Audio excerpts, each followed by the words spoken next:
নমস্কার বন্ধুরা, আজকের আলোচনা আমাদের এই প্রশান্ত কিশোরকে নিয়ে। এই প্রশান্ত বাবু একটু অশান্ত হয়ে যাচ্ছেন মাঝে মাঝে, এটা আপনারা অনেকেই খেয়াল করেছেন। এবং প্রশান্ত বাবুর অশান্ত হয়ে যাওয়া নিয়ে কয়েকটি ভিডিও ইতিমধ্যে অনেকেই বানিয়েছে।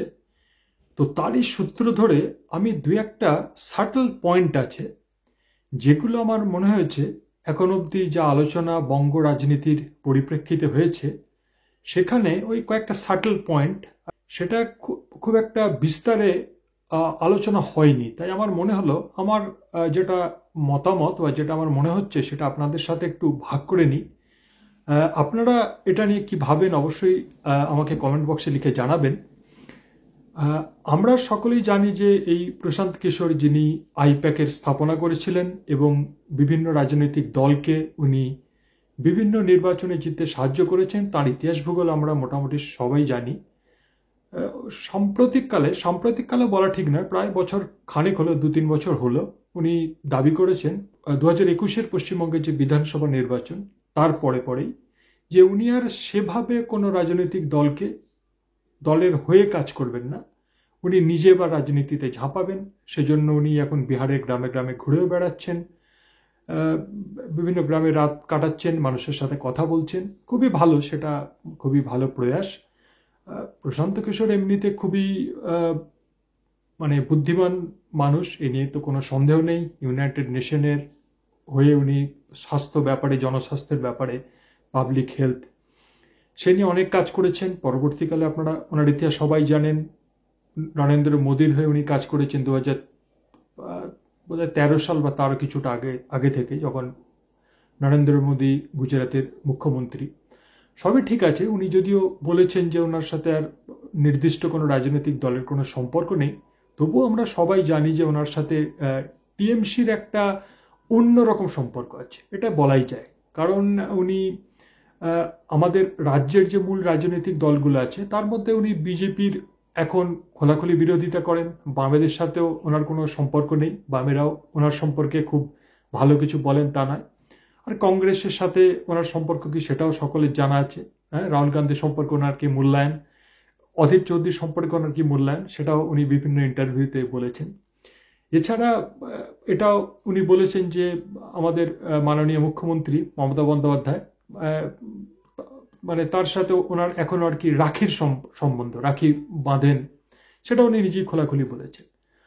ফলে উনি যে কোনো রাজনৈতিক দলের হয়ে সরাসরি কাজ না করলেও ওনার মনের মধ্যে যে তৃণমূল কংগ্রেসের প্রতি একটা দুর্বলতা বা যাকে বলে সফট কর্নার আছে, সেটা কাইন্ড অফ ওপেন সিক্রেট যাকে বলে, সবাই জানে সেটা।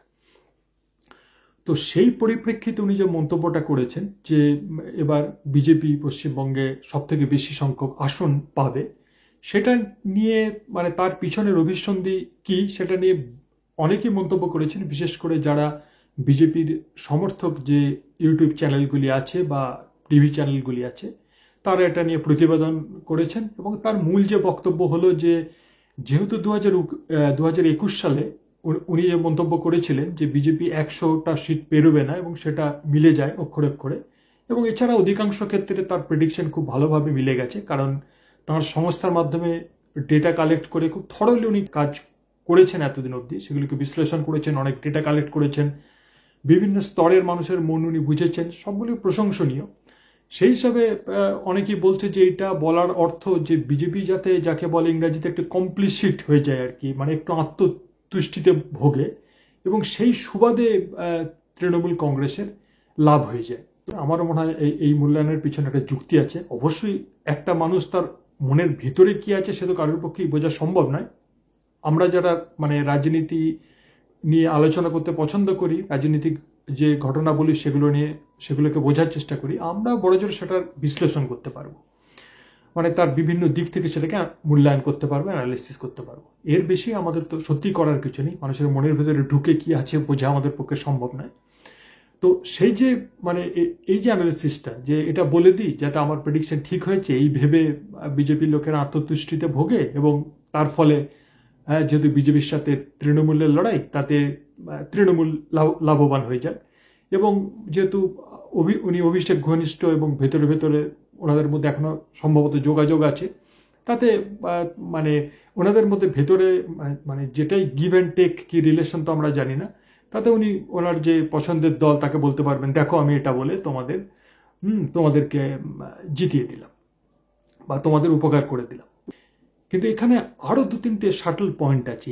একটা পয়েন্ট হচ্ছে যে ধরুন লোকে যেটা বলছে যে ধরুন তার প্রেডিকশন মিলল না, মানে যেটা উনি চাইছেন যাতে না মেলে, মানে তৃণমূল কংগ্রেস বেশি পেয়ে যায়, তখন তো লোকে ওনাকে নিয়ে ছিচিকার করবে।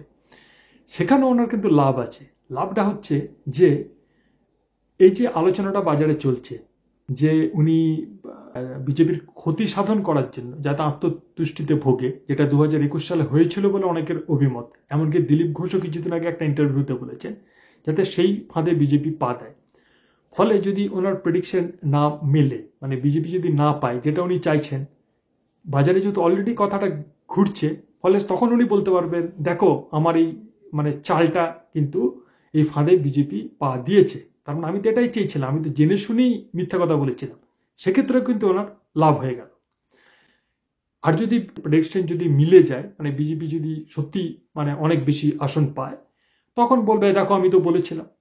ফলে ওনার কিন্তু সব দিক থেকে একটা উইন উইন সিচুয়েশন উনি ওনার জন্য তৈরি করেছেন। তো কিন্তু অনেক সময় একটা আমাদের শাস্ত্রের কথা আছে না যে অতি চালাকের গলায় দড়ি, এই অতি চালাকের গলায় দড়ির একটা শাটল পয়েন্ট আছে, যেটা আমি খুব বেশি যে বিশ্লেষণটা আমি খুব একটা শুনছি না, সেই জন্য এই পয়েন্টটা আপনাদের সামনে আমি রাখছি। এবং আপনাদেরকে অভিমত, আপনারা আমার সাথে সহমত কিনা অবশ্যই কমেন্ট বক্সে লিখে জানাবেন। সেটি হচ্ছে দেখুন আমাদের যারা ভোটারদের মধ্যে কিন্তু একটা সেকশনের ভোটার এমন থাকে যারা ঠিক কোনো রাজনৈতিক দলকে মানে সাপোর্ট করেন না, এবং যারা বা বলতে পারেন যারা ঠিক মনস্থির করতে পারেন না যে আমার এইদিকে যাওয়া উচিত না এইদিকে যাওয়া উচিত। এবং এই সেকশনের ভোটারদের মধ্যে একটা বড় অংশের একটা সাইকোলজি বা মনস্তত্ত্ব কাজ করে যে আমি যাকে ভোট দেবো সে যেন জিতে, মানে আমার ভোটটা যেন নষ্ট না হয়, বা হিরো পার্টিকে আমি যেন ভোট না দিই। যেমন অনেক গোঁড়া বাম সমর্থক আছেন যারা জানেন যে বামফ্রন্ট হয়তো জিতবে না কোনো একটি আসনে বা কোনো আসনেই, কিন্তু তারা নিজেদের আইডিওলজি বা ভালোবাসার জায়গা থেকে যেন আমি একেই ভোট দেবো, হারুক তাও আমি দেবো। তো এরকম যেমন একটা সেকশন আছে, তেমনি আর একটা সেকশন যাদের কথা আমি বললাম যে যারা সবসময় মানে দেখতে চায় যে আমি যাকে ভোট দেবো সে যেন জেতে। তারা আইডিওলজিক্যালি কমিটেড নয়, বা আইডিওলজিক্যালিও বলবো না, যে কোনো ইস্যুর উপর ভিত্তি করে যে আমি একে ভোট দিয়েছি কিন্তু সে কাজ করেনি, তো তাহলে এবার আমি একে দেবো না, অন্য কাউকে দেবো। এরকম যে চিন্তাভাবনা অনেক ভোটার করে থাকেন, এরা সেই দলের নয়। এরা মনস্থির করতে পারে না যে না তৃণমূলকে দেবো না বিজেপিকে দেবো, এর এই 5টা পয়েন্ট প্লাস, এর 6টা পয়েন্ট মাইনাস, এর 4টে পয়েন্ট প্লাস 5টা, ফলে এনারা মনস্থির করতে পারে না। এদের একটা ক্রাইটেরিয়া হয় যে যারা জিতছে আমরা মানে যে জিতবে আমার ভোটটার জন্য সেই দিকে পড়ে। এবার এই যে প্রশান্ত কিশোর, যার একটা বিরাট রেপুটেশন আছে and for all good reason, তার জন্য ক্রেডিট তারই প্রাপ্য যে তিনি যত প্রেডিকশন করেছেন সেগুলো মিলে গেছে বেশিরভাগই।